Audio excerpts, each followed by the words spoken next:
Hello class 7, how are you? This is your SST class, myself Amit Kumar Mishra.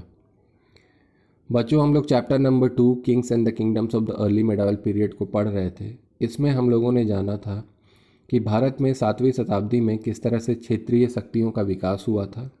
इन क्षेत्रीय शक्तियों में जो शामिल थे वो बड़े ज़मींदार और सेनापति लोग शामिल थे, जिसको कि राजा के द्वारा अपना सबऑर्डिनेट्स घोषित किया गया था, अपना अधीनस्थ कर्मचारी घोषित किया गया था।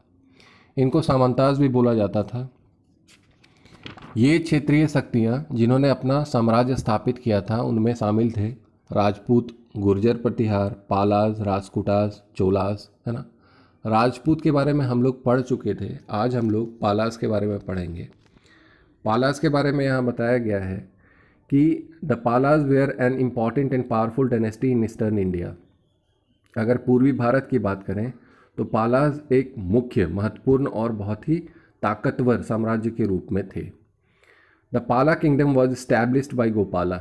ये पाल साम्राज्य की जो स्थापना की गई थी वो गोपाला के द्वारा स्थापित किया गया था। Who is believe to have been elected by the people, जिसको कि ऐसा माना जाता था कि इसका चुनाव लोगों के द्वारा किया गया था, लोगों ने खुद किया था। His son Dharmapal conquered Kannauj for a period of time.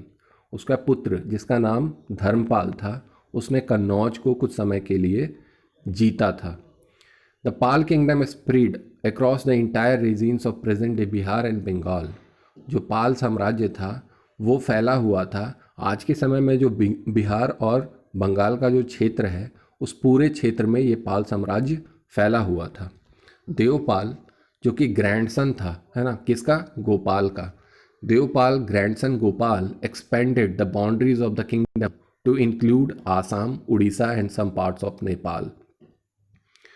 Gopal का ग्रैंडसन, है ना, जिसका नाम देवपाल था, उसने अपने साम्राज्य को और ज़्यादा विस्तृत किया था, कुछ क्षेत्रों को अपने साम्राज्य में शामिल करके, और वो क्षेत्र आपको आसाम, उड़ीसा और नेपाल के कुछ क्षेत्र थे। The Palas were patrons of Buddhism. Pala जो थे वो बुद्ध धर्म या बौद्ध धर्म के अनुयायी थे, है ना, बौद्ध धर्म को मानते थे। The famous Vikramshila university was established by Dharmapala. ये जो आपको प्रसिद्ध विक्रमशिला यूनिवर्सिटी है इसकी स्थापना धर्मपाल के द्वारा की गई थी। गुर्जर प्रतिहार के बारे में अगर हम लोग पढ़ें तो उसमें बताया गया है कि Gurjara Pratihara ruled over western India and parts of upper Gangetic valley. Gurjara Pratihara ने शासन किया था कहाँ? पश्चिमी भारत और अपर गंगेटिक वैली के कुछ पार्ट्स पे। The founder of this empire was Harishchandra, है ना। इस साम्राज्य के संस्थापक के रूप में हरिश्चंद्र का नाम आता है। The Gurjar Pratihar rulers rose to power because they defended the northern boundaries from invasion from 712 to 1000 BCE। बोला जाता है कि गुर्जर प्रतिहार जो शासक थे उनकी ताकत में इजाफा हुआ। किस वजह से? क्योंकि उन्होंने जो जो उत्तरी सीमा थी उनके साम्राज्य की उसकी रक्षा की उन लोगों ने बाहरी आक्रमण से, लगभग 712 से 1000 BC के अंतर्गत। इसीलिए उनकी शक्तियों में इजाफा हुआ, उनके शक्तियों में बढ़ोतरी हुई। The Gurjara Pratiharas gained prominence during the rule of Nagabhata one who conquered Malwa and Bharuch. बोला जाता है कि गुर्जर प्रतिहार की शक्तियों में इजाफा हुआ, प्रसिद्धि हुई किसके समय में? तो नागभट्ट वन के समय में, जिसने कि मालवा और भरूच को अपने अधिकार में ले लिया था।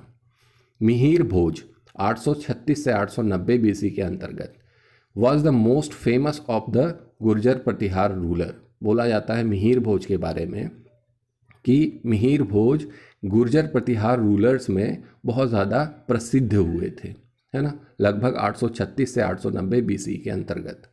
ही captured Kannauj and made it his capital. बोला जाता है कि उसने कन्नौज को जीता और उसको अपनी राजधानी बनाई थी। He further extended his empire to parts of Punjab, Awadh, Malwa and Gujarat. उसके बाद उसने अपने साम्राज्य को और ज़्यादा विस्तृत किया था, है ना, पंजाब, अवध और मालवा के कुछ क्षेत्रों को जीत के। His son Mahendrapala helped in expanding the empire further by conquering Magadha and north Bengal. बोला जाता है उसका जो पुत्र था महेंद्रपाल, उसने भी साम्राज्य को विस्तृत करने में उसकी मदद की थी, है ना। उसने जो विजित किया था, उसने जो क्षेत्र को जीता था, वो मगध और नॉर्थ बंगाल का क्षेत्र था। The Gurjara Pratiharas declined in the 10th century. बोला जाता है कि गुर्जर प्रतिहार जो थे उनका अंत हुआ 10वीं शताब्दी में with the invasion of Mahmud of Ghazni. जब महमूद ऑफ गजनी ने उन पर आक्रमण किया तो गुर्जर प्रतिहार साम्राज्य का अंत होना शुरू हो गया था। राजकुटास के बारे में हम लोग अगर बात करें तो राजकुटास, जैसा कि हम लोग पहले पढ़ चुके हैं एक्सट्रैक्ट में, कि Rashtrakutas were a powerful dynasty of the Deccan region. Rashtrakutas जो था वो एक बहुत ही शक्तिशाली साम्राज्य के रूप में डेक्कन रेजिन के थे, है ना। डेक्कन रेजिन में, डेक्कन क्षेत्र में बहुत ही शक्तिशाली साम्राज्य के रूप में थे। दे वेयर सामंताज ऑफ द चालुक्यास। वो लोग कौन थे? तो सबऑर्डिनेट्स थे किसके? चालुक्यास के, है ना।